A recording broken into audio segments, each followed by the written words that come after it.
all right, everybody. You know what time it is. It is 7:30 p.m. Eastern, so that means it is Ask Dr. Kelly O.MD time. We are so excited to have you here. I am Dr. Kelly O.MD, board-certified OBGYN and healthcare C-suite executive, here to help you live your healthiest and wealthiest life. And the way that we do that is bringing on subject matter experts that can speak to topics and ideas that we need to know about from a perspective that includes us. We are all about making sure that you have the information that you need. We educate, encourage, and inspire you to live your healthiest and wealthiest life, and we call that Viva Life. Tonight, I have one of my mentors, longtime mentors, wonderful friend, truly an advocate, who is just at the top of his game in every single thing that he does. He is going to be speaking to us about a topic near and dear to many of our hearts, and his name is Dr. John Ellis. Dr. Ellis, tell us a little bit about yourself. Well, Dr. Kelly, it is wonderful to be with you, even though virtually. We go back to the University of Chicago, where I was a medical school professor, where Dr. Kelly was in medical school, and I'm thrilled to see what she's done in the intervening years. I'm an anesthesiologist, a board certified anesthesiologist, and medical school professor. I am coming to this discussion of weight loss and these new drugs from two perspectives. Number one is someone who has had an interest in managing patients with obesity and its complications, and there are many over the years. Those complications are cardiovascular, everything that comes with diabetes, joint replacement, kidney problems, as I mentioned, heart problems. And can you believe it? Cancer is increased in people with obesity. Many people don't realize this. So constantly, patients coming to surgery often have these problems. Now, I am not an endocrinologist. I am not a weight loss physician, but I've also had my own personal journey with weight loss. 15 years ago, having lost over 120 pounds over a period of 18 months when my own health really began to be jeopardized. And I realized that I had to make a change. So I have this personal perspective. I did this by changing my habits. I had actually considered having weight loss or bariatric surgery. Did not have that. Obviously, I was not on these drugs that are available now, but I'm not anti-drug. I do want to have perhaps a nuanced discussion about these drugs, what's positive and what's potentially dangerous as well. As a medical school professor, I've written many papers. I've served on FDA advisory panels. So I have some perspectives on how drugs get approved, how safety is evaluated, and the like. I will tell you that what we're talking about here tonight is of general interest. As I said to Dr. Kelly before, I am a doctor, but I am not your doctor. And so you need to see your own physicians or healthcare providers for specific information about you and whether or not these drugs are applicable to you, whether or not an exercise program is applicable to you, etc. But I'm happy to talk about these issues further in detail. And I love it. I love it. So I'm just going to let you know, Dr. John Ellis is one of the icons in not only in Chicago, but really around the world. He takes his information globally. And although neither one of us are representing the organizations that we work for or have been panels on, we are definitely well versed in what we're talking about. So we're going to actually jump right in. So Dr. Ellis, if you could just tell us the top 3 things you want us to take away. And for my guests, please know that if you're a Viva Life or a part of the membership, you're going to get your questions answered first. And then from there, we'll invite our other guests to ask questions as well. So tell us the top 3 things before you go into your full presentation. Well, certainly the American society that we live in today is geared to producing obesity, unfortunately. In order for me to have lost the weight, as I mentioned before, really required a change in habits in terms of activity, in terms of preparing food, etc. And we have these new drugs that can help with weight loss, but they are not a panacea. They can certainly be helpful for some people, patients, and the more obese one is, the more important it is to lose weight for health. But they do have risk involved with them as well. And they're not just something you say, let me do this and that's going to cure all of my ills. So we'll talk about some of the pluses and minuses of these drugs. Absolutely. And that's what we're excited about, the risks, the benefits, the great things that happen with them, and then the long-term things that we need to think about. So in going to that, tell us what drugs we're talking about, and let's go ahead and. So there are a number of drugs that were originally produced for diabetes, and they mimic natural hormones that the gut makes and that we make in our bodies. And so they slow the emptying of the stomach, and they also have effects on the brain. And the two drugs that are most used now, and I'm going to use the brand names, but also the generic names. So we have semaglutide, which is also called Ozempic or Wegovy. Ozempic and Wegovy are the same thing. So Ozempic and Wegovy are the same thing, semaglutide. And then Mounjaro is tirzepatide or Zepbound. Now, the drugs were originally approved for treating diabetes, but now they've been shown to have weight loss benefits. So Ozempic for diabetes is the same as Wegovy for weight loss. Mounjaro for diabetes is the same as Zepbound for weight loss. So these drugs mimic natural hormones in our body. They slow the gut, and therefore what's often described as a side effect is actually in some ways an intended effect of these drugs. They slow the gut, and if you eat too much, if you eat too fast, you are going to feel full. And some people even report having, particularly as they start, nausea, vomiting, constipation. So you can think of those as side effects or actually effects. And so as a result of both the stomach effects, but also the brain effects, appetite is suppressed and the ability to eat food is diminished. And so people lose weight. With the semaglutide, AKA Wegovy, AKA Ozempic, over a year, people typically lose 15% of their weight.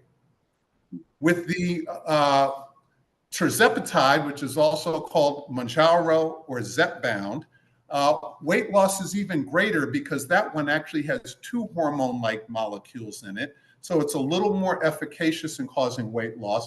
And people tend to lose 20 pounds over the course of a year.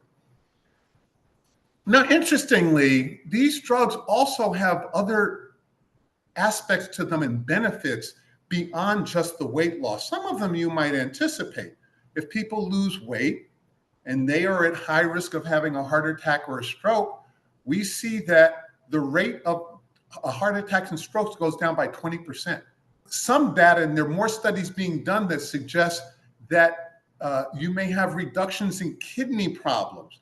And people who are obese, particularly if they have hypertension and diabetes, and we know those are kissing cousins of obesity, that protecting the kidneys is very important. So kidney malfunction may also be decreased by these drugs. Another quite interesting aspect is that it appears that when people take these drugs, they seem to have less interest in drinking and seem to have less compulsive behaviors. And so there's a whole interesting set of research going on now to see if these drugs can be used because of their effects on the brain and on our pleasure circuits to also treat other compulsive behaviors besides, let's say, overeating. Now, we know that 70% of folks in the United States are overweight or obese. And unfortunately, we know that this is particularly increased in African Americans and also often in women as well. And so we know that that's why we have a bunch of folks here tonight that want to hear about these medications. We always have to talk about the risk and the benefits. So the drugs have the risk of some rare cancers may be caused, but if you remember, I said that obesity is associated with increased risk of cancer, including prostate, breast, colon, and other cancers. And on balance, perhaps this is a good thing, but there are certain, particularly rare cancers that may be increased. There are some people who've have been reported that they have had what is called gastroparesis, or like a paralysis of the stomach. And even after stopping taking the drugs, they continue to have problems with nausea and vomiting and constipation. So these drugs are not without risk. Now, I would say if your BMI is 45, and we'll talk about the BMI. The BMI is the ratio of your weight to your height squared. You can go online, you can go Google BMI calculator and find a BMI calculator, and you can see what the BMI is. If you have a BMI of 45, which would be considered morbidly obese, I would suggest that you talk with your doctors and see if the benefits from these drugs outweigh any risk. In general, these drugs are recommended for people who have a BMI of 30 or greater. And if you say, what's 30 or greater? I wanted to have this data specifically. That is for a 5'5" person who weighs 180 pounds. So if you're 5'5" and may weigh more than 180 pounds, that is someone who's considered a candidate for these drugs. Or a BMI of 27 with what are called comorbidities or other complications such as sleep apnea or high cholesterol or previous heart attack or things like that, where lowering the weight may reduce those complications. And a BMI of 27 would be someone who's 5'5", weighing 162 pounds. Now, for myself, if I didn't mention before, at my greatest, I was 337 pounds. I'm 6'2". At my lowest, I got down to 190, although I wasn't trying to do that. That was after a medical procedure. I'm 215 now, and over the past 15 years, I've been mostly between 205 and 225. My vanity would like me to get back to 205 because one of the beautiful things about losing weight is I was able to buy such wonderful clothes. You know, I got to really think that, you know, sometimes compliments feel as good as ice cream tastes. And it was also fun when I lost weight initially to be able to hide in plain sight. People didn't recognize me.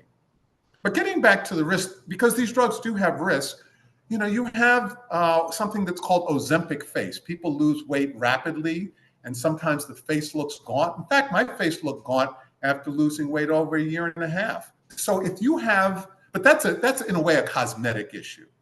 But I want to bring that up because you have people, particularly you go online, movie stars and the like, you know, we're losing weight, you know, to look good, you know, to go to this party or go to this wedding or whatever. And I might suggest that cosmetic use may still carry the risk without necessarily the health benefits. Now, we do understand that the positive mental attitude and outlook that comes with weight loss is certainly beneficial. In fact, we know that weight loss by itself changes the brain in positive ways. So you can either have a vicious cycle downwards in terms of weight loss, depression, more eating, less activity and the like, poor sleep, blah, blah, going down. But on the way up, you can have a virtuous cycle of weight loss, feeling better, more motivated to exercise, more motivated to prepare foods and the like. So either way, you know, the weight loss can be an important part of addressing mental health as well. By the way, I just want to add that I have no conflicts of interest here. I don't work with any of the drug companies that make these drugs. There are any number of companies, including, I believe, Weight Watchers now, that have telemedicine to prescribe these drugs. I don't do any of that myself. Again, I'm a doctor, but not your doctor. I think these drugs are to be considered. I think the last thing I want to say now is that, and this was something that was important for me when I was losing weight, was one of my biggest concerns about people using these drugs. And I have two people near and dear to me in my life that have had wonderful benefits from taking these drugs. But as I was losing weight, what I wanted to make sure was that I was not losing muscle. Losing muscle, particularly as we get older, is just a terrible thing. Muscle is metabolically active. It keeps our metabolism stoked. And people do lose fat and muscle taking these drugs. And so I think it's very important in taking these drugs or losing weight the way I did, that people do weight training, be it calisthenics, weight-bearing exercises, push-ups and things like that. Or, for example, I have these resistance bands that I use of all sorts. I've got some other ones here. I've got all kinds of exercises that I do. I even have, if you can see here, my little Swiss ball here for doing exercises. Dr. Kelly O can tell you all about that. This is show and tell like in kindergarten. Here's my my mat to put on the floor so I could do my floor exercises. Here's my kale from the farmer's market this past week, right? You got to cook. And if you say, I don't have time to exercise and I don't have time to cook, and I understand that you got a long commute and you come home and, you know, you just want to stop at that McDonald's, but that's just unfortunately shortening your life, making you more prone to depression and the like. Absolutely. So anyway, I could talk a long time, but I think we need to move on to do Q&A. Here's a little lovely asparagus from the farmer's market as well. I'm not vegetarian. I don't eat any special foods. I cook, I eat meat, I eat fish, I eat a lot of brown rice and sweet potatoes, but I cook my own food as much as possible. I cook in bulk. And my Instant Pot is behind me. I can cook rice and beans and have a week's worth of rice and beans for me. That's how you save time, by cooking in bulk. Love it. Thank you. Thank you. Thank you for giving us that introduction to those medications that many people are interested in. But let's dial it back a little bit, because you ended with where I always start, which is the nutrition. So in Viva Life, we always talk about the Viva Life 5: fruits, vegetables, nuts, grains, beans. If you choose to eat a protein like meat or something like that, then make sure it's lean and as clean as possible, and drinking our water. So you just talked about, you know, what we need to eat, because you can be on these medications, but long term, you still need, not long and short term, you still need to change what you're eating, as well as including, like you said, resistance exercises and cardiovascular, right? Because our heart is a muscle and it needs Absolutely. to be. Yeah, we need to be able to utilize that muscle, and we have to be able to train that. So love that. Love that. Thank you so much for introducing that. We do have one already. It is from BW. It says, is there a reason why Medicare won't cover these medications for some of us who are at 27 BMI with comorbidities like high blood pressure and high cholesterol? You know, these drugs are new, and eventually they will come down in price. Right now, Wegovy, which is Semaglutide, which is Ozempic, is about $1,300 a month. And the other Mounjaro, Terzipatide, Zepbound is about $1,000 a month. Many insurers, such as Medicare, which is for folks like me over 65 for the most part, have chosen not to cover these. There's going to be a big outcry, just as BW asked here, why don't they cover this? They don't cover weight loss medications. My hope is that this will change. I think one of the things, because these drugs are new, we have to see, are the benefits of the drug outweighing the risk of not treating people? As again, I mentioned, people who are obese are more likely to have cancer, heart attacks, strokes, kidney failure, et cetera, et cetera. But these drugs are new. I mean, this use is, you know, as everyone knows, this is, you know, a big popular topic now. My hope is that in time they will cover these drugs. What I will point out is a couple of things. That once people stop, or if people stop taking these drugs, they tend to gain most of the weight back. And that's why the healthy habits are crucial. I think of it in some ways as a jumpstart for some people to get going, to get up into a virtuous cycle. But if you stop taking these drugs and eat like you ate before and don't exercise, then you'll go back to where you were before, or even worse, because you will have lost muscle and fat. And then when you regain weight, you'll probably gain even more fat than you had before. And the reason I emphasize resistance training, particularly for women, yes, cardiovascular exercise is important. I try to walk. I don't have a car. I can do that. Most of you can't do that. I live in Chicago. And so not having a car, I walk to the grocery store every several days. I get 10,000 steps a day easily. But I think women think, oh, I don't want to lift weights. I don't want to do resistance training because I'm going to bulk up. No, you're not going to bulk up, number one. And so that's why I emphasize resistance training. And sometimes I see these little pink weights, and those pink weights are nice, but I would say, ladies, You should do exercises that you can do 10 to 20 repetitions until failure, till you can do no more. And so that may mean increasing the amount of weight that you're lifting. For myself, I use these bands because I had a couple of neck operations. I can't lift free weights, but there are lots of other opportunities to do that. So again, for BW, my hope is that these drugs will find more coverage by insurance companies. I also think that in time, although that may take several years, as more drugs enter the market, as there's more competition, and as they go off of patent, they may become cheaper. Now, what some people do is they say, oh, I see these ads online, you can get this drug for $100 a month. I personally would not do that. I would want my drug coming from the companies that make them. I happened to be in Mexico a month before, and in the airport, I saw them selling Ozempic in the airport. I would not buy that. I don't know what's in that, okay? But that's a personal opinion. I certainly do hope that lower prices can come about so that more people can afford these, because most people can't afford that kind of money. Absolutely. And that's a great point, that we do need to bring the prices of these medications down. I mean, the actual medication has been around for a little bit. It just hasn't been around packaged in this way. So when he talks about these are new medications, they just haven't been around packaged in this way. And yes, right. we would rather people help them lose weight in a appropriate manner and appropriate way with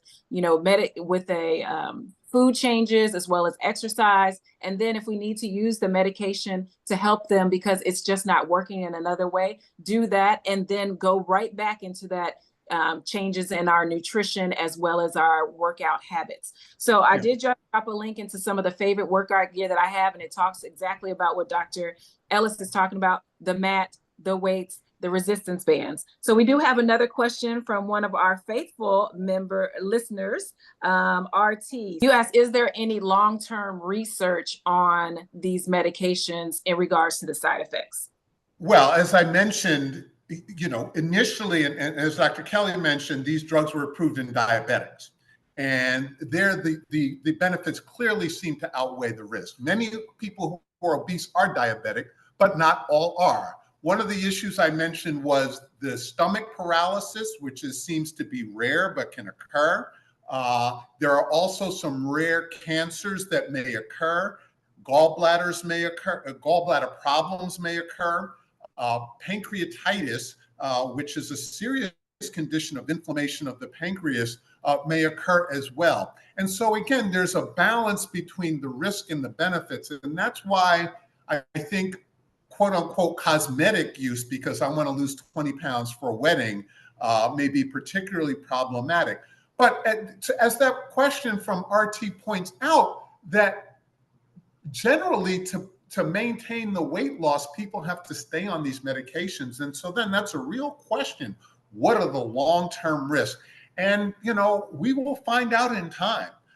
And so again, for myself, I'm grateful that I was able to lose weight without these drugs and without having surgery.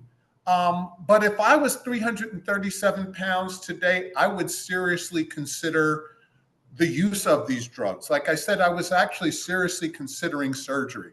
But once, a lot of times we're more concerned about the risk and complications of taking action than not taking action. But if people are morbidly obese, if someone is 5'5" and weighs 300 pounds, that is a ticking time bomb as well. And so again, risk and benefits, risk and benefits. Love it. Thank you. Thank you. Okay, so we have another question from one of our Viva lifers. Thank you for being a part of our membership. She says, TD says, congratulations on your weight loss. How did you push through when you began to plateau? That's interesting. Quite frankly, and maybe I'm lucky, my weight loss was fairly continuous from 337 down to about 220 or so. And then after that, it was slower. I think the most I've gone up to at one point was 235. That's a story that's too long to talk about now.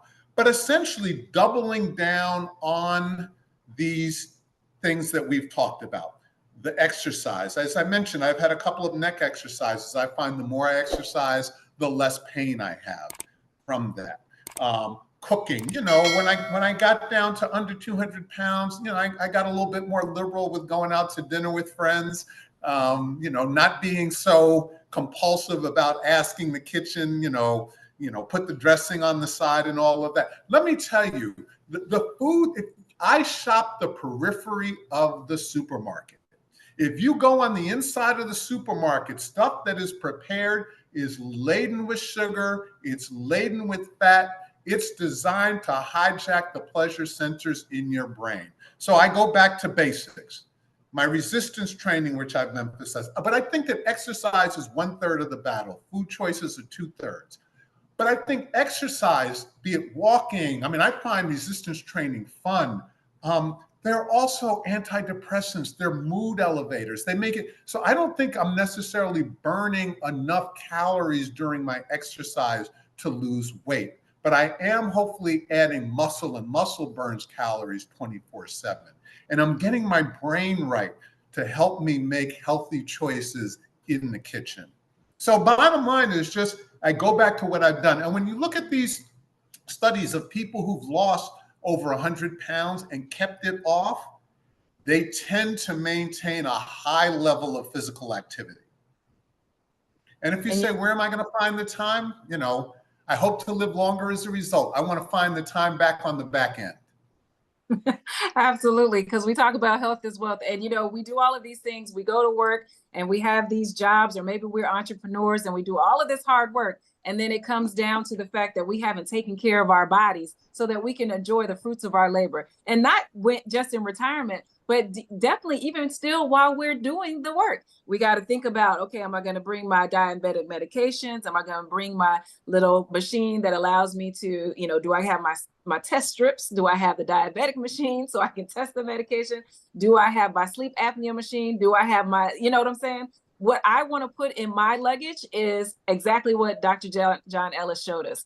My yoga mat, my resistance bands, a jump rope, and my tennis shoes and my workout gear. Those are the 5 things that I want to carry with me when I have to go on these trips or wherever I'm going. And you know what? Wherever you go, make sure they have a good gym so that you can go in there, or beautiful walking paths. It does not have to be, significantly scientific what you're doing. We want you to move. We want you to breathe fresh air, and we want you to be as healthy as possible. So that being said, I think that we got through all of our questions. Let me just take a look real quick.